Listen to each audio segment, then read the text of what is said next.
Muy buenas noches, un gusto saludarles ya en el 23 de abril de 2020, estamos en el día jueves, tenemos 1 hora con 30 minutos de información para ustedes. Esta noche nos acompaña aquí en la emisión estelar Graciela Rao. Buenas noches, un placer estar contigo, Manuel, como siempre, y saludo a la audiencia que también se suma a través de nuestro Facebook Live, a través de Noticiero Hechos. Iniciamos entonces esta emisión contándoles lo que vamos a tener para la próxima hora con 30 minutos. Podríamos andar hasta $1.000 millones, dependiendo. Como dije, esta es una situación que no se ha trabajado solo de parte del Ejecutivo, se ha trabajado con todos los gremios. El gobierno presentará a la Asamblea Legislativa una petición para adquirir deuda por $1.000 millones para financiar el plan de reactivación económica. Conozca las posturas de las fracciones legislativas. Los diputados superaron el veto presidencial al decreto que obligaba al Estado a dar seguro de vida y equipo a todo el personal de salud, esto por la pandemia de coronavirus. Están de regreso en el país 41 salvadoreños abandonados en Tapachula, México, cuando se dirigían de forma ilegal hacia los Estados Unidos. Los connacionales serán sometidos a los protocolos sanitarios para descartar casos de COVID-19. Y le presentamos la dramática historia de una familia que en plena pandemia de coronavirus hoy están viviendo en la acera de una colonia en esta capital. Y en notas internacionales, el Reino Unido inicia ensayos clínicos en humanos de una vacuna contra el coronavirus. El equipo de investigadores habla de altas probabilidades de éxito. Ya le contamos. Así es, y vamos a comenzar la entrega informativa de esta noche enlazando hasta la Asamblea Legislativa. Ahí se encuentra la periodista Tatiana Funes, quien ha dado seguimiento a la sesión plenaria que se desarrollaba en el transcurso de la tarde y parte de esta noche. Les contamos y les adelantamos que fue superado el veto que impuso el presidente de la República a un decreto que obliga al Estado a dar seguro de vida y equipo a todo el personal de salud por la pandemia de coronavirus. También han ocurrido otra serie de situaciones en estos últimos minutos, pero Tatiana nos va a detallar. Tatiana, buenas noches, un gusto que nos acompañes. Muy buenas noches, un gusto saludarles, y es que efectivamente, como usted lo señalaba, en los últimos minutos, al cierre de la plenaria número 100, pues se tuvo básicamente un cierre bastante atípico.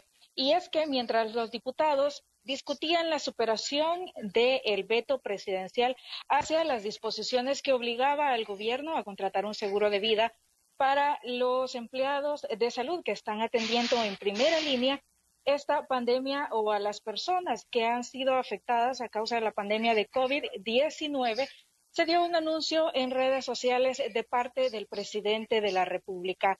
Él tuiteaba que se había detectado significativa sospecha de COVID-19 en el Salón Azul de la Asamblea Legislativa en estos momentos. Este tuit fue a las 6:21 de la tarde y el presidente decía que se recomendaba el cierre de la plenaria y el autoaislamiento de todos los diputados y personal mientras se descarta o se confirman los casos sospechosos y sus nexos. Era lo que publicaba esta tarde el presidente de la República. Por su parte, los diputados continuaron con la discusión para superar este veto, pero minutos después, el presidente del Congreso decidió dar por cerrada esta plenaria. El presidente habló, pues, básicamente desde su silla presidencial del Congreso, y hizo un llamado también a los legisladores. Al salir también de esta plenaria, la fracción del FMLN dio una conferencia de prensa donde decían que se trataba de un atropello a este órgano de Estado, pues las publicaciones que había hecho el presidente de la República. Escuchemos.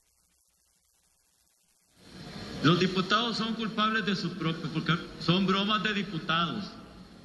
Aquí una diputada tosió y puso un Twitter de que era posible contagio. Perdone, puede toser por alergia, puede toser por cualquier cosa. Eso no se vale colocarlo en los Twitter. Entonces, los mismos diputados son culpables de los problemas. Entre los mismos se complican.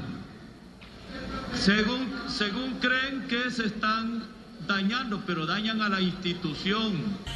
Reproduce infantilmente una noticia, un invento de alguien, mejor dicho, que lo había publicado en redes, lo comparte de manera sarcástica y de ahí se agarra rapidito el presidente para bloquear y frenar y entorpecer el trabajo de este primer órgano de Estado. Queremos denunciarlo ante la comunidad internacional. Le pedimos al sistema de Naciones Unidas, a la ONU, a la Unión Interparlamentaria, también a la Organización de Derechos Humanos, que pongan atención a los atropellos que están pasando en este país sobre pretexto de la emergencia, que por cierto nosotros como grupo parlamentario hemos demostrado coherencia durante esta emergencia para resguardar la salud y sobre todo la vida de la población salvadoreña con todas las iniciativas que hemos presentado, que son más de 40 ya. Bueno, y ahí teníamos las reacciones del presidente del Congreso y también de la fracción del FMLN en cuanto a este tema.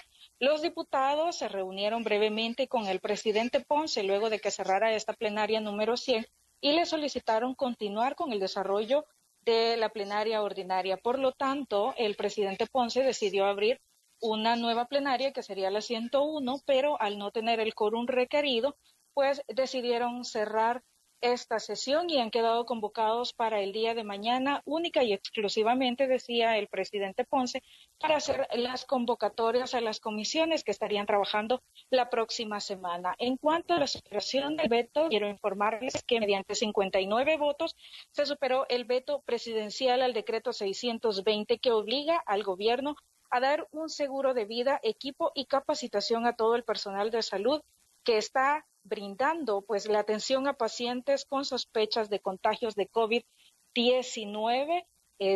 Esta aprobación se dio mediante 59 votos. ¿Qué es lo que sigue? Pues básicamente la Sala de lo Constitucional deberá intervenir una vez el Ejecutivo solicite pues que se dirima en torno a este tema y pues será la Sala quien dirá si es constitucional o no esta aprobación de la Asamblea Legislativa. Escuchemos a continuación al diputado Carlos Reyes, quien opina al respecto. Yo le quiero recordar al presidente que aquí está el reglamento.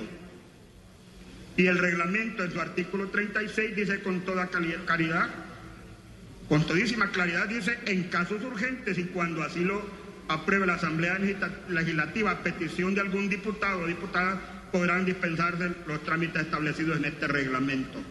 Dígame usted si no es urgente aprobar un tipo de decreto como lo que he dicho, que el personal de salud esté capacitado, que el personal de salud tenga equipo adecuado, que el personal de salud que pone en riesgo su vida tenga un seguro. ¿Eso no será urgente, pueblo salvadoreño? Ahí teníamos las declaraciones del diputado Carlos Reyes en el Pleno Legislativo, obviamente antes de que sucediera todo esto del anuncio del presidente de la República. Para mañana, como les mencionaba, continúa el trabajo legislativo y estaríamos a la espera de conocer también si el Ejecutivo va a enviar esta solicitud a la Sala de lo Constitucional, quien tendría ya básicamente la última palabra con respecto a este decreto 620, compañeros. Así es. Bueno, Tatiana, vamos a hacer un recuento de las situaciones que han ocurrido en la Asamblea. Se vota para superar el veto que tiene que ver con el seguro médico. Los diputados logran el mayor, digamos, el número mayor, incluso a la mayoría calificada. Recordemos que para superar un veto se necesitan 56 votos. Este logra 59.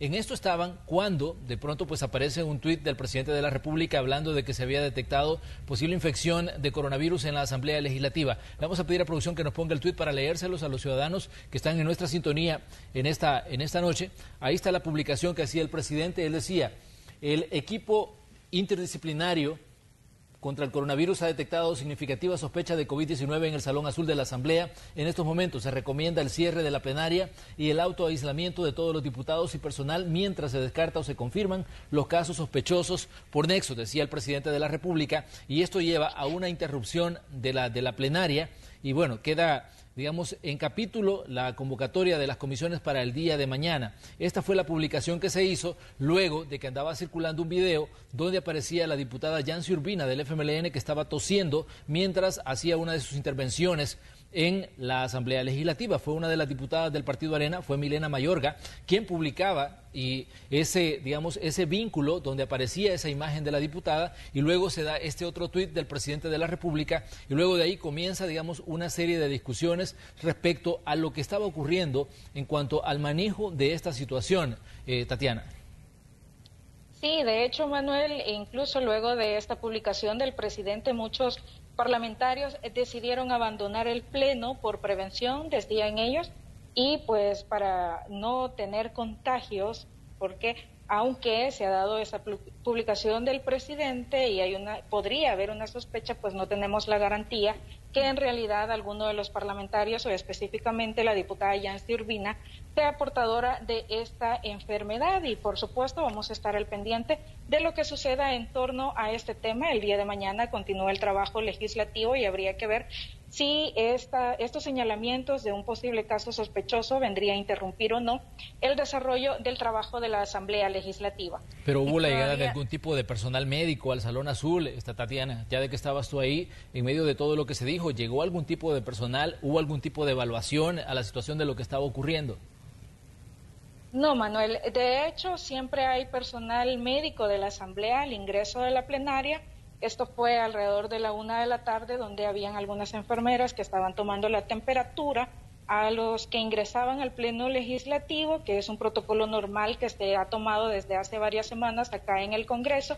Pero además de esto, luego del tuit del presidente, pues no hubo presencia de ningún elemento de salud ni nada que tenga relación, pues, con prevenir contagios de COVID-19. Tatiana, también queda un punto pendiente dentro de la Asamblea Legislativa y estaremos hablando, por ejemplo, del segundo veto que se hacía con respecto a las personas que tienen que regresar de otros países y que incluso ese día en horas de la mañana, bueno, ayer en horas de la noche se hablaba de una propuesta que iba a presentar el Ejecutivo ante la Asamblea Legislativa y pues escuchaba algunas opiniones de los diputados que decían que no se necesitaba esta propuesta, sino más bien el cumplimiento al mandato de la Sala de lo Constitucional de la Corte Suprema de Justicia. Sí, de hecho, en cuanto al decreto 621, sí se dio la lectura y se esperaba pues que se pudiera superar con relación a que se haga un programa de repatriación de todos los salvadoreños que están varados fuera de nuestro país. Recordemos que el aeropuerto Monseñor Romero se mantiene cerrado desde hace varias semanas y la iniciativa iba encaminada hacia eso, a que sean repatriados los salvadoreños. Se le dio lectura a este expediente, pero pasó a la Comisión Política y luego de esto finalizó la plenaria. Entonces estamos en pausa para conocer si se va a superar o no este veto. Otra iniciativa también importante que nosotros estábamos esperando también es el plan de reactivación económica y de apoyo a las micro y pequeñas empresas, el cual se suponía que vendría de parte del Ejecutivo esta tarde hacia la Asamblea Legislativa, pero no fue así y continuaremos esperando a ver si en los próximos días pues se presenta esta iniciativa ante la Asamblea. Muy bien, Tatiana, te agradecemos el reporte desde la Asamblea Legislativa. Estamos pendientes de lo que pueda estar ocurriendo en ese órgano de Estado. Ya vimos cómo un solo tuit cambió todo lo que estaba ocurriendo pues en la sesión plenaria de este día. Pero tenemos más información para ustedes. Les contamos que los diputados de la Asamblea Legislativa reaccionaron a la nueva petición que hará el gobierno de $1.000 millones para que se pueda reactivar la economía. El presidente de ese órgano de Estado, Mario Ponce, sostiene que eso serviría para evitar que las empresas tengan más pérdidas, mientras que el FMLN dice que el Ejecutivo tendría que rendir cuentas del uso de $2.000 millones que se aprobaron previamente.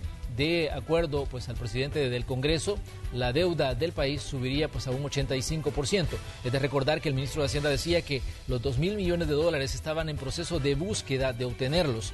Así es que bueno, vamos a ver qué es lo que ocurre con este otro tema. Que si es para restablecer la economía, no es dinero que vas a ir a repartir como naipes. ¿Vean? Es dinero que vas a poner a disposición de todos los empresarios para poder de alguna manera comprar más materia prima, y es dinero que no va a pagar el Estado, lo van a pagar los que van a hacer uso de ellos. Realmente no tenemos el informe oficial de qué se ha hecho con los $2.000 millones ya planteados, que tiene la posibilidad de contraer préstamos y ahora está pidiendo otros 1.000.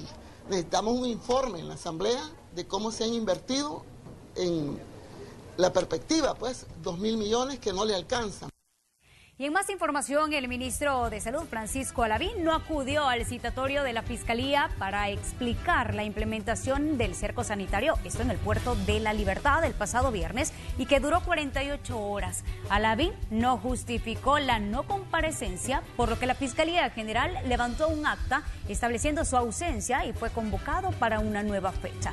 Ya el día miércoles también fue citado el ministro de la Defensa, Francis Merino Monroy, para que explicara la misma medida, pero tampoco asistió a la Fiscalía, justificando razones laborales.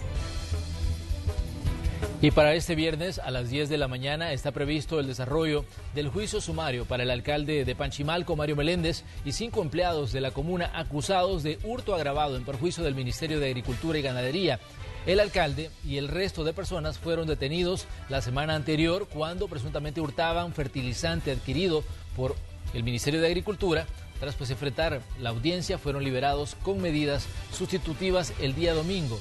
Por el tipo de delitos, los 6 imputados están enfrentando un juicio sumario o corto, es decir, que mañana mismo se podría saber si son encontrados culpables o no de los cargos en su contra. Y ya retornaron al país un grupo de migrantes salvadoreños que fueron abandonados en México. Christopher Cornejo con el reporte. Con pocas pertenencias y siguiendo los protocolos sanitarios de prevención, este grupo de 41 salvadoreños que fue abandonado por las autoridades migratorias de México en la frontera con Guatemala, retornó a su tierra. La pandemia los tomó por sorpresa en Tapachula, cuando intentaban llegar a Estados Unidos en la búsqueda del tan anhelado sueño americano. Este grupo fue prácticamente abandonado en la frontera entre Guatemala y México. Ellos llegaron, los dejaron sueltos, la gente empezó a caminar, a buscar a dónde dormir, a dónde comer, no sabían a dónde estaban, no sabían a quién acudir. Estaban dispersos, perdidos en un país que no era el suyo. Esto llevó a que las autoridades de gobierno junto a la Organización de las Migraciones se aliaran para retornarlos. Nuestra red consular se organizó y los fuimos a buscar. Y fueron días en que encontramos 3, encontramos a una niña de 6 años, encontramos 12, los encontramos, aquí están. Se nos notificó de que se habían identificado estas personas varadas en situación de alta vulnerabilidad en el sur de México. Activamos los mecanismos que tenemos. Era un grupo de personas que había sido abandonado. Seguramente vieron que hay niños, niñas, gente que necesita todo tipo de apoyo. El grupo, integrado por 27 hombres, 11 mujeres y 3 menores de edad, forman parte de las 7,000 personas que se encuentran varadas en diferentes países por las medidas de movilidad impuestas por la pandemia del COVID-19 y que deben ser repatriadas por el gobierno luego que así lo ordenó la Sala de lo Constitucional. No hubo pasada para Centroamérica, entonces los dejaron aquí varados en el estado de Chiapas. Estamos aquí sufriendo, pasando una serie de problemas, arriesgando nuestras vidas, peligrando. Darle las gracias también al presidente por permitirnos llegar a nuestro país. Las personas fueron enviadas a un centro de contención, donde pasarán 30 días cumpliendo la cuarentena. Christopher Cornejo, Noticiero Hechos. Estamos a la expectativa esta noche de una conferencia de prensa donde el gobierno va a anunciar el tema de la reactivación económica, cómo se daría esto y también cómo se daría, digamos, un salvataje, en este caso a los pequeños y micros empresarios. De hecho, estamos pendientes de la conferencia de prensa que se está instalando a esta hora. Ahí tenemos ya a los funcionarios en la mesa, incluso vemos representantes también del sector privado. Ahí tenemos a diferentes funcionarios de diferentes, digamos, carteras de Estado y también a los representantes empresariales en esta conferencia que está a punto de iniciar, donde se van a dar datos importantes sobre la reactivación económica de El Salvador en medio de la pandemia por el COVID-19. Y estamos a la expectativa, Manuel. Recordemos que hoy en la mañana el secretario jurídico de la presidencia también hablaba de la necesidad de $1.000 millones adicionales a los 2.000 millones que ya se habían solicitado en deuda ante la Asamblea Legislativa. Esto para este plan de reactivación económica que ha tenido muchos atrasos. Tenemos prácticamente una semana de escuchar a los diferentes sectores con la necesidad de conocer ya este plan, a pesar que todavía no se puede hablar de una apertura en territorio salvadoreño, pues la cantidad de casos han ido en aumento. Así es, lo que han dicho es que eso va a ser de forma gradual. En primera línea tenemos ahí al ministro de Hacienda, tenemos a la ministra de Economía, también tenemos al secretario de Asuntos Jurídicos, si no me equivoco, y también tenemos a Luis Cardenal, el presidente de ANEP. Son funcionarios del gobierno que están pues en este momento hablando sobre estas medidas. De hecho, ahí tenemos la intervención del ministro de Hacienda. Junto pues con el sector privado, un planteamiento de medidas económicas para poder paliar los efectos de la crisis desarrolladas por el COVID-19. Esto pretende ser, es una propuesta económica para financiamiento de la reactivación de la economía, principalmente determinada para los micro, pequeños y medianos empresarios que tienen que ver, que han perdido, o que por causa de la crisis han dejado de elaborar o han tenido pérdidas económicas. Estamos proponiendo las siguientes. La primera es la apertura de créditos a bajas tasas de interés para sectores económicos de la micro, pequeña y mediana y también la gran empresa que han sufrido en sus operaciones por el daño colateral del COVID-19. Para eso se han destinado 360 millones de dólares. Líneas de crédito de 100 millones para el sector informal a un plazo de 3 años que se van a desarrollar a través de CONAMIPE. Cobertura de un 50% de los salarios a los empleados de la micro, pequeña y mediana empresa. Entrega de un importante y significativo paquete alimenticio mensual que será dado a 1.7 millones de familias, lo que implica un desembolso de 50 millones por mes mientras dure la emergencia. Adicionalmente, se ha discutido, se ha analizado una serie de medidas fiscales que son importantes para paliar la crisis económica y que puedan tener liquidez el sector privado. En ese sentido, se está permitiendo la prórroga hasta el 30 de junio de la presentación de la declaración de impuestos sobre la renta y el pago a cuenta al Ministerio de Hacienda, como un apoyo importante para el sector de los medianos contribuyentes, para los micro y pequeños contribuyentes que han sido afectados con el COVID-19. Por último, se está proponiendo una reforma al decreto 608 para que los recursos que se están dando a los gobiernos locales se utilicen para obligaciones financieras que paguen los gobiernos locales, compromisos que tienen que ver con el COVID-19 en materia de salud pública y programas de infraestructura. Esto último va a fortalecer también las modificaciones al 608 que garantice que se pueda brindar mayor apoyo a los empleados públicos que han perdido sus ingresos en los municipios y también al gobierno central. Se está trabajando también un plan para reactivar el sector agropecuario que será presentado en el corto plazo, un fideicomiso de seguridad alimentaria para lograr la autosuficiencia alimentaria y crear más o menos 1 millón de empleos en este importante sector. Todo esto con la iniciativa de que el círculo económico continúe y se pueda dinamizar la economía una vez pues que salgamos de la etapa de crisis. Voy a pasarle la palabra a la ministra de Economía. Ahí vamos a escuchar las palabras de la ministra de Economía, María Luisa Ayén, para que hable también sobre lo que están planteando en cuanto a la reactivación económica del país. Estar aquí con todos ustedes, acompañados del sector empresarial, para poder compartir, como ya lo han hecho el secretario privado y el ministro de Hacienda, medidas adicionales en el área económica y fiscal que hemos venido desarrollando y que estarán respaldadas, esperamos, por decretos legislativos que estaremos llevando próximamente a la Asamblea Legislativa. Así como el gobierno, el presidente Bukele le ha dado una gran importancia al tema de salud y se han tomado medidas que han sido reconocidas a nivel mundial con medidas muy apropiadas y en el momento adecuado, Lo mismo, el mismo compromiso tenemos desde la perspectiva económica. Hace ya varias semanas se anunciaron las primeras medidas, entre ellas la posibilidad de que personas que se han visto afectadas por la crisis puedan diferir sus pagos por 3 meses, hasta por 3 meses, para los servicios de agua, de energía, de telecomunicaciones. Nuevamente esto es para diferir el pago, reanudándose estos pagos posterior al periodo de los 3 meses. Asimismo, se han tomado, el Banco Central ha adoptado normas técnicas para que se pueda diferir también los pagos de créditos en este momento que sabemos que es tan difícil, para todos, para todo el país.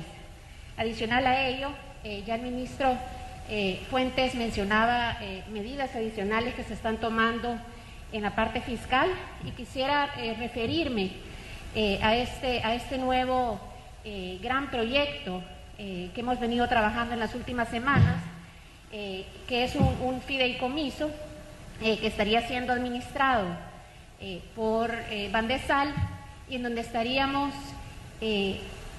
atendiendo necesidades del sector informal, del sector formal, de las micro, de las pequeñas y medianas empresas. Creo que es importante hacer un énfasis que como Gabinete Económico reconocemos que este problema lo estamos viviendo de forma distinta y lo vive de forma distinta un hogar, un microempresario, la mediana empresa, y es por eso que estamos constantemente revisando datos y viendo cómo se están viendo afectados.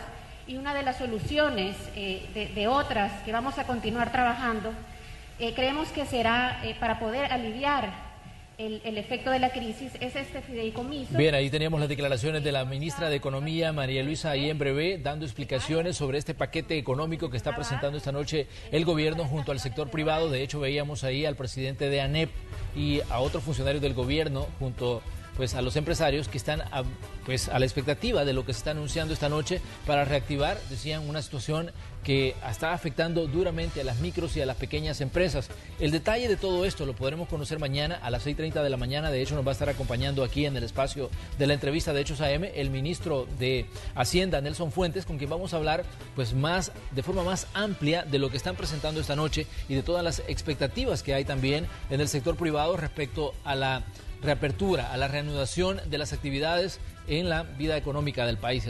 Algunos de los puntos que se mencionaban en esta conferencia es la apertura de créditos a bajas tasas de interés para la micro, pequeña, mediana y gran empresa. Serían 660 millones de dólares, 100 millones para el sector informal para un plazo de 3 años. Además de eso, cobertura de salarios, entrega de paquete alimenticio mensual de 1.7 millones de familias, prórroga hasta el 30 de junio para declaración de la renta y pago a cuenta al ministro de Hacienda para los microempresarios que resulten afectados. Y además se habla de una reforma al decreto 608 para que los recursos que se dan a los gobiernos locales se usen para compromisos financieros y programas de infraestructura, que se garantice mayor apoyo de empleados públicos. Y además de eso se habla de un fideicomiso para crear 1 millón de empleos y así dinamizar la economía, parte de los puntos que también exponía el ministro de Hacienda. Bueno, ahí teníamos esta conferencia que está en desarrollo. Los equipos de Noticiero Hechos están ahí para traerle a usted toda la información. Se la vamos a presentar luego ya más detallada, luego ya más trabajada en cuanto a cada uno de los puntos que se está presentando esta noche por parte del Gabinete Económico y también con el acompañamiento del sector privado. Es momento de que vayamos a una pausa, pero le pedimos a usted que nos sintoniza a través de Facebook, que siga con nosotros. Ya venimos.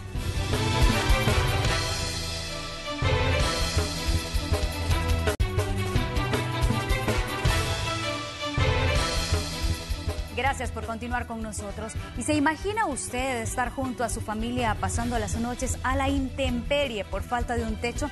Lamentablemente esa es la realidad que atraviesan 6 personas en una colonia de San Salvador. El periodista Julio Guevara nos tiene la información.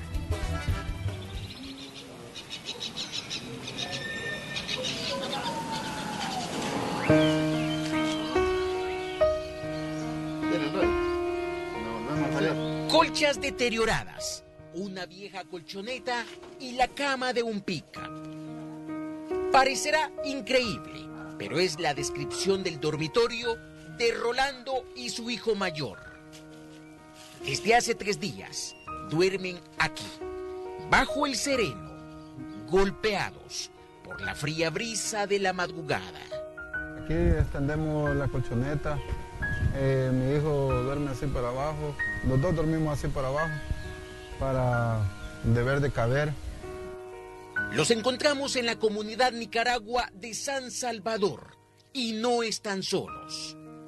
Se trata de toda una familia que pasa sus días literalmente en una acera, luego que los corrieran de la casa donde vivían. Me duele ver esta situación en la que estoy. Solo le pido a Dios que Él nos ayude, primeramente Dios, en esta situación que estamos. Según Rolando, así ocurrieron los hechos. Junto a su familia, vivían en la casa de un hermano, siempre en esta zona.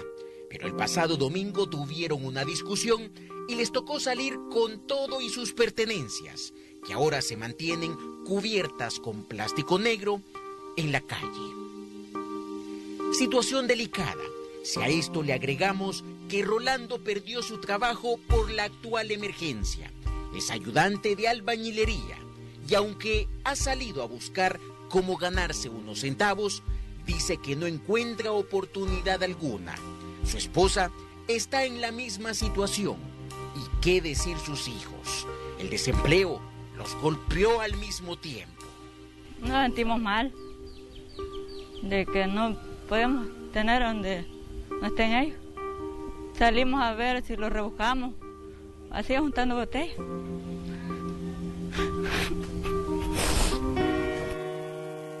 Algunos vecinos dicen que fueron testigos de todo. Por el momento los apoyan en lo que se puede. Incluso uno de ellos decidió prestarles una habitación a las mujeres de la familia para que sus noches sean menos dramáticas. Mire, lo que pasa es que como somos vecinos de años, ¿verdad? Los conocemos desde niños y ver a los niños de ellos en esa condición, pues no íbamos a permitir que quedaran así en la calle, pues. Entonces estuvimos a bien en ese pedacito humilde, pues, pero con mucho cariño para darles albergue a ellos mientras se soluciona esto. Por el momento no queda más que orar, dicen los integrantes de esta familia, esperando que la situación cambie. Mientras tanto, al caer la noche, la esposa de Rolando, sus hijas y su nieta seguirán de posada.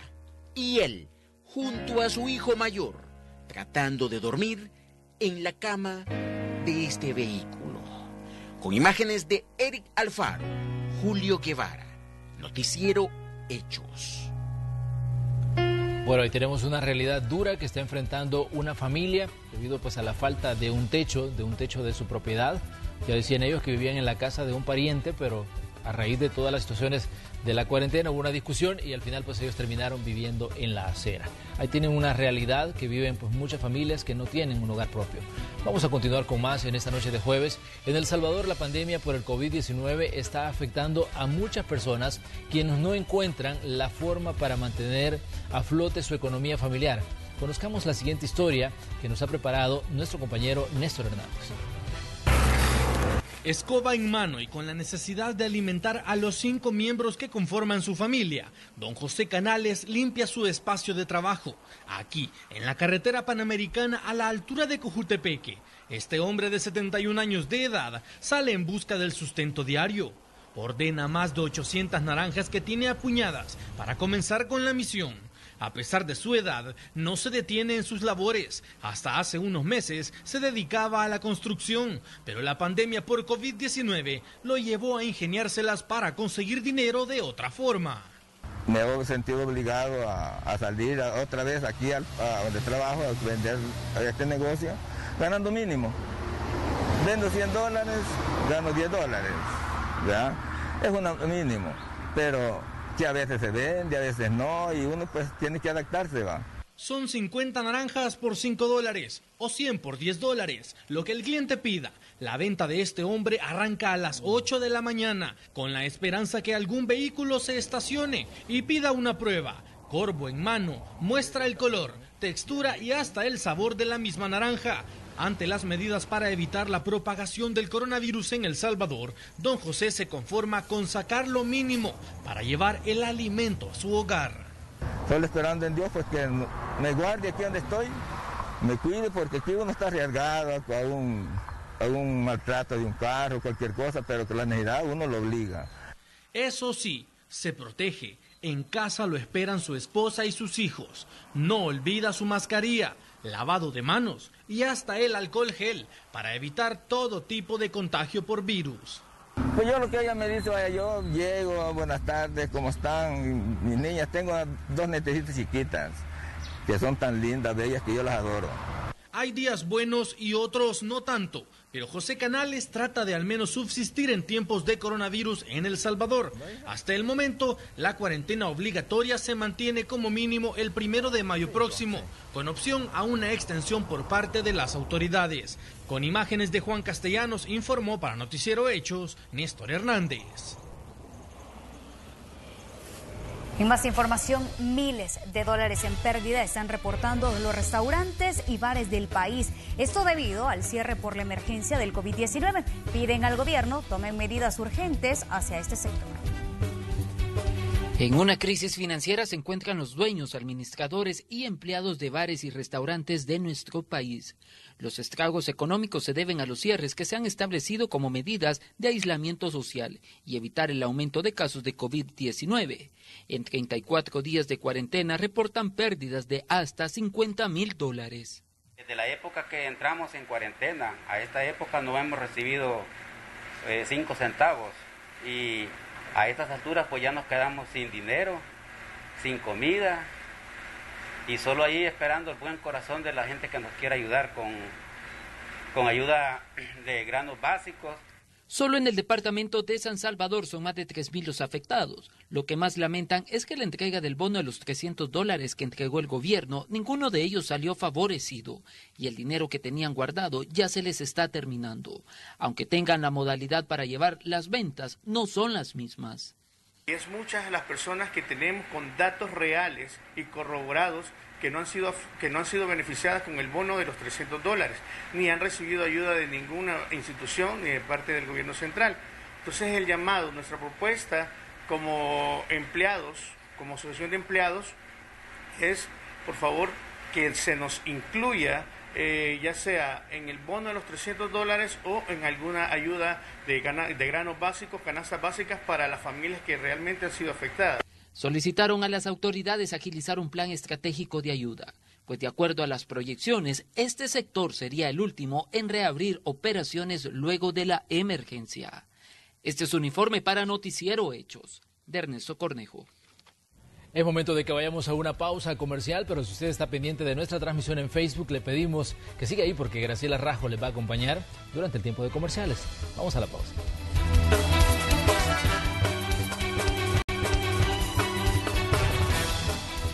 Tenemos más noticias para ustedes luego que el gobierno de Estados Unidos limitó la inmigración durante 60 días a quienes tienen trámites pendientes de residencia permanente en ese país. Le contamos cómo esto afecta a salvadoreños que también están en esos trámites para viajar a Estados Unidos a reunirse con su familia. El presidente de los Estados Unidos, Donald Trump, ha firmado el decreto que hará posible limitar la migración hacia ese país durante 60 días, periodo que podría ser prorrogable. La iniciativa, según el mandatario, busca combatir el desempleo generado por la crisis del coronavirus. La medida afectará solo a las personas que soliciten residencia permanente y excluirá a aquellos que ingresen temporalmente. Pero, ¿qué repercusiones podría tener para los compatriotas que pausarán sus trámites de residencia durante ese tiempo? Esto impactaría específicamente a las personas que buscan residir de manera permanente en Estados Unidos, es decir, aquellos que están buscando sus green card. El decreto busca limitar a la mitad el número de green cards, es decir, que tendría un impacto sustancial. Para El Salvador, esta orden ejecutiva nos afecta directamente con aquellos salvadoreños que tienen trámites migratorios de residencia que puedan ir allá. Que los trámites migratorios que se han hecho quedan detenidos. En Estados Unidos, 22 millones de personas han perdido sus empleos. Trump ha dicho que los desempleados estadounidenses son los que estarán en primera línea cuando la economía se reactive, aunque la medida podría no ser del todo para conservar el trabajo en la nación del norte, según algunos expertos. Y esto tiene que ver mucho con su campaña de protección al país, principalmente la mano de obra. Podría no justificarse necesariamente en la crisis del coronavirus, puesto que es una de las tantas estrategias que él ha estado tratando de impulsar para poder limitar la migración a este país, a Estados Unidos, desde que él inició su mandato y que incluso fueron promesas de campaña.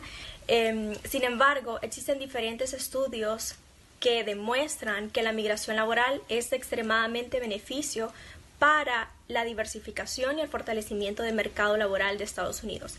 Alabama, Ohio, Texas, Vermont, Florida y Michigan son algunos de los estados que comenzarán la apertura de la economía antes del 1 de mayo, mientras que Colorado ha fijado la fecha para el 26 de abril. Luego de los cierres motivados por la pandemia de coronavirus, que ya ha generado caos en las economías mundiales y la pérdida de miles de empleos. Tatiana Funes, Noticiero Hechos.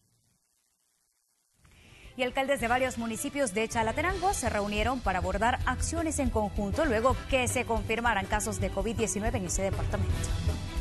Varios alcaldes del departamento de Chalatenango se hicieron presentes al kilómetro 49 de la Troncal del Norte, lugar donde ha sido instalado un arco desinfectante al ingreso al departamento. Ahora justamente nos hemos reunido un buen número de alcaldes de todo el departamento para dar a conocer ante los medios de información y por supuesto a la población todas las medidas y controles sanitarios que hemos estado implementando desde las municipalidades y que estamos implementando en cada uno de nuestros municipios en aras de prevenir el avance de los contagios de la pandemia COVID-19. Mediante una conferencia de prensa se dio a conocer también de qué forma se está realizando la desinfección al ingresar al departamento de Chalatenango sobre la carretera Troncal del Norte.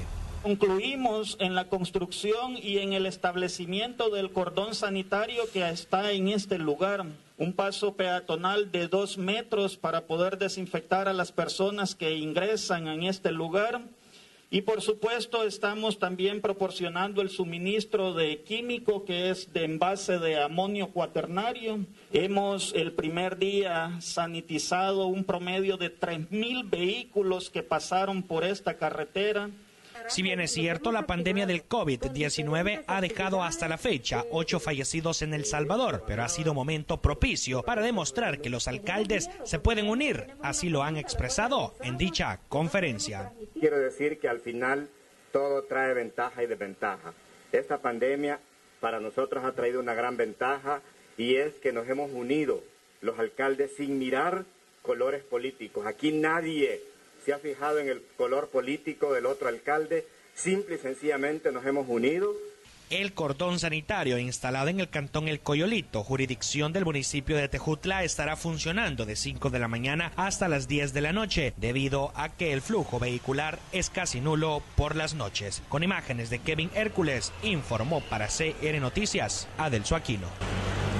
Pero y seguimos hablando del trabajo municipal. La alcaldía de San Salvador continúa con el trabajo para contrarrestar las infecciones por COVID-19. Solo este municipio reporta 24 contagios de coronavirus.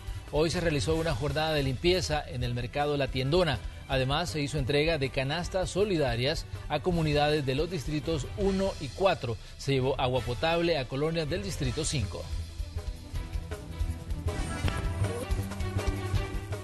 Estamos trayendo agua potable también a estas comunidades que no tienen acceso a agua potable, que la necesitan especialmente en estos momentos donde la higiene de las personas, el que se estén lavando las manos, el que se estén bañando constantemente, el que estén también lavando con agua y jabón los diferentes utensilios que utilizan a diario como cubiertos, platos, vasos, etc. Es importantísimo para evitar el contagio y para prevenir la propagación del COVID-19. Entonces también agradecemos a todas las empresas que se están sumando, a los diferentes actores y sectores de la sociedad que están apoyando nuestra gestión. Gracias por continuar con nosotros. Momento de actualizar la información de carácter internacional y lo vamos a iniciar en Nicaragua, donde las autoridades confirman un tercer fallecimiento por COVID-19. La periodista María Esther Ordóñez con el reporte. Adelante, buenas noches.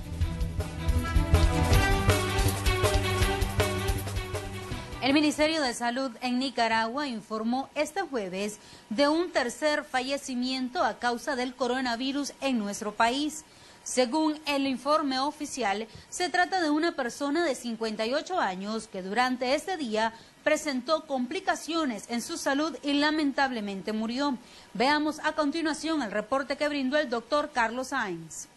Por otra parte, el señor de 58 años de edad, contacto con caso importado y paciente diabético e hipertenso, presentó esta mañana una complicación aguda e inesperada que lamentablemente condujo a su fallecimiento. Llevamos entonces desde el 11 de marzo 3 hermanos fallecidos por complicaciones de salud previas. Las autoridades reportaron también que este jueves se dio un nuevo caso de coronavirus, siendo el caso número 11 en nuestro país de esta enfermedad, y hay otras 15 personas bajo seguimiento médico. Desde Managua, Nicaragua, les informó María Esther Ordóñez. Gracias por el reporte desde Nicaragua y vamos a seguir en este país porque ahí se ve con preocupación que algunos sectores que hay falta de recursos extraordinarios para atender la pandemia del nuevo coronavirus. Eso es lo que se está diciendo. Esto debido a que el gobierno del presidente Daniel Ortega no ha solicitado ningún tipo de préstamo a organismos multilaterales para hacerle frente a la pandemia en este país centroamericano.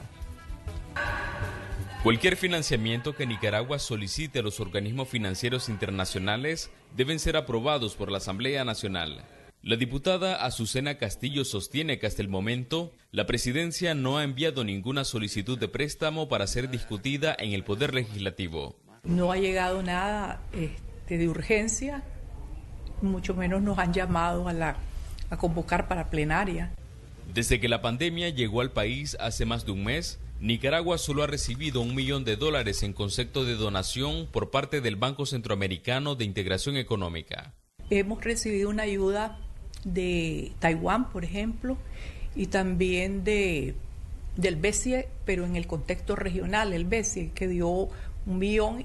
El economista Luis Murillo explica que en conjunto el Banco Mundial, el Fondo Monetario Internacional, el Banco Interamericano de Desarrollo y el Banco Centroamericano de Integración Económica cuentan con casi $40.000 millones para asistir a países pobres en su lucha contra el COVID-19. Han puesto a disposición de los diferentes países una cantidad enorme de recursos y una cantidad igualmente grande para países vulnerables y en vías de desarrollo, como el caso de Nicaragua. De acuerdo con Murillo, el presupuesto del país para atender la emergencia es limitado. El presupuesto del MINSA de 16.000 millones de Córdoba no ajusta para nada, para enfrentar la pandemia. No hay dinero para eso. Sin embargo, el diputado Luis Barbosa sostiene que el sistema sanitario tiene grandes fortalezas y que incluso ha sido reconocido mundialmente. Los organismos internacionales felicitan al gobierno y pueblo de Nicaragua por el trabajo que hacemos alrededor de la salud. A diferencia de sus vecinos de Centroamérica, Nicaragua aún no decreta una emergencia sanitaria. Donaldo Hernández, Voz de América, Managua. Bueno, de Nicaragua nos vamos a pasar a República Dominicana, donde siguen al alza el número de contagios por COVID-19 y la periodista Lady Pérez nos tiene el reporte. Adelante. Hola compañeros de la red de noticias Salvavisión, Lady Pérez de AN7 Noticias les informa desde República Dominicana y continúan aumentando los casos positivos por coronavirus, con un total de 5.543 para este jueves y 5 personas más han perdido la vida a causa de esta enfermedad. En nuestro país, el número de casos confirmados asciende a 5.543, de los cuales 244 son casos nuevos, 265 el total de fallecimientos, 4.7 la tasa de letalidad, 674 los recuperados a nivel de clínicas y hospitales, con un total de 13.736 descartados y el número de muestras tomadas 19.280 para PCR. Y en resumen, esta es la actualidad sobre los casos de coronavirus aquí en República Dominicana y de esta manera nos despedimos. Lady Pérez de AN7 Noticias les informó. Gracias a Lady Pérez por informarnos desde República Dominicana. Ahora regresamos a El Salvador para presentarles noticias empresariales.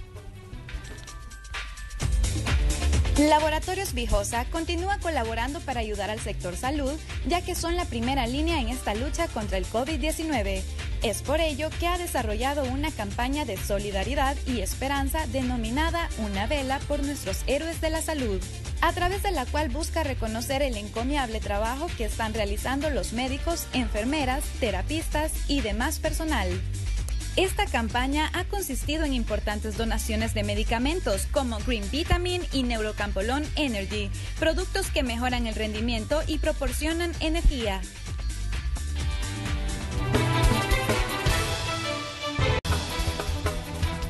Vamos a continuar con más información en este jueves. ¿Sabía usted que más de 1 de cada 5 neoyorquinos ya se ha infectado con el coronavirus? Esto según los resultados preliminares de una serie de exámenes anticuerpos realizados entre 3.000 personas en el estado de Nueva York. Así lo indicó hoy el gobernador Andrew Cuomo. Los test masivos de nuevo coronavirus arrojan resultados preliminares en Nueva York. Más de 1 de cada 5 neoyorquinos ya fue infectado por el nuevo coronavirus, según muestran las pruebas de diagnóstico y de anticuerpos realizados al azar a 3.000 clientes de supermercados del estado.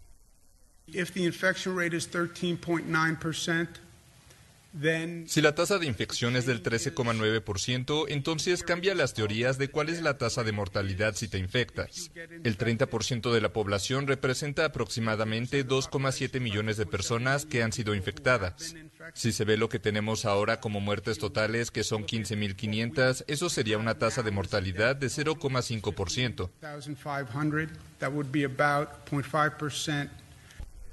Las cifras superan con creces el número actual de casos confirmados en el estado de Nueva York, el más golpeado por la pandemia en el país. Sin embargo, la tasa de mortalidad sería mucho menor al promedio estadounidense, que de acuerdo con la Universidad Johns Hopkins es de 5,5%. Las pruebas masivas son consideradas clave para que se levanten las órdenes de confinamiento y se reabra la economía. Pero dos grandes advertencias. Primero, son datos preliminares, son solo 3.000. Bueno, 3.000 es un conjunto de datos significativo, pero aún es preliminar. Cuando decimos que hay 15.500 muertes, ese número aumentará. Esas muertes son solo hospitalizaciones por muertes en hogares de ancianos. Eso no tiene lo que se llama muertes en el hogar. Los estados norteamericanos están divididos frente a cómo y cuándo salir de la cuarentena. Y la ciudad de Milán, en el corazón de Lombardía, la región italiana más afectada por el coronavirus, comenzó este jueves a enterrar decenas de cuerpos no reclamados de víctimas de la pandemia. Decenas de tumbas para los muertos por el nuevo coronavirus. La ciudad de Milán, capital de Lombardía, la región más afectada por la pandemia, comenzó el jueves a enterrar los cuerpos no reclamados de víctimas de COVID-19. Una imagen que da testimonio de la tragedia que se vive en la región, que ha registrado unos 13.000 fallecimientos de los 25.000 en toda Italia.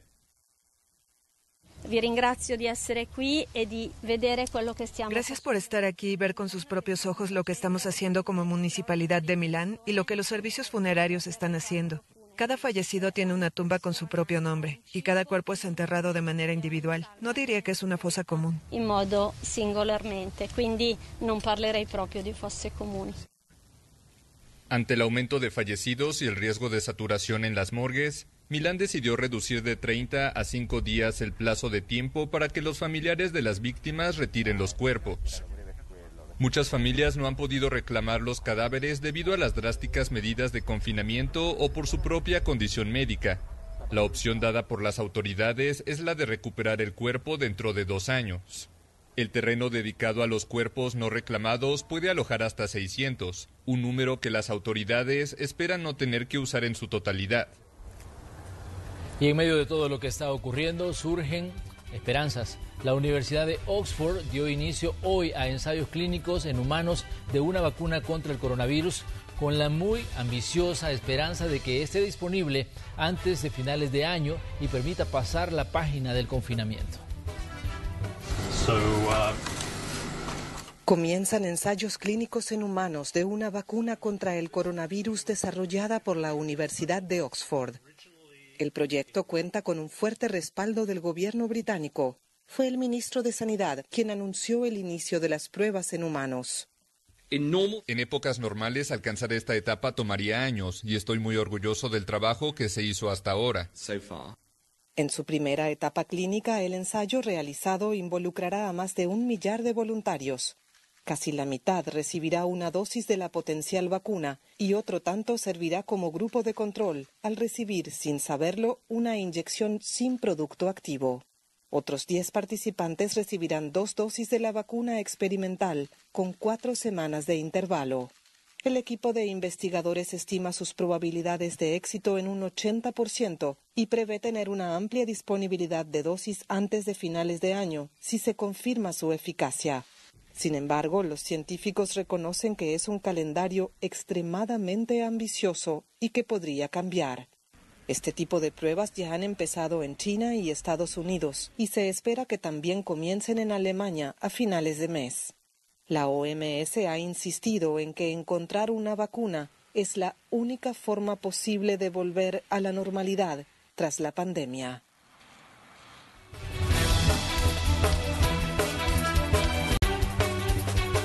¿Qué tal? ¿Cómo les va? Un saludo para todos en el set de Noticiero Hechos.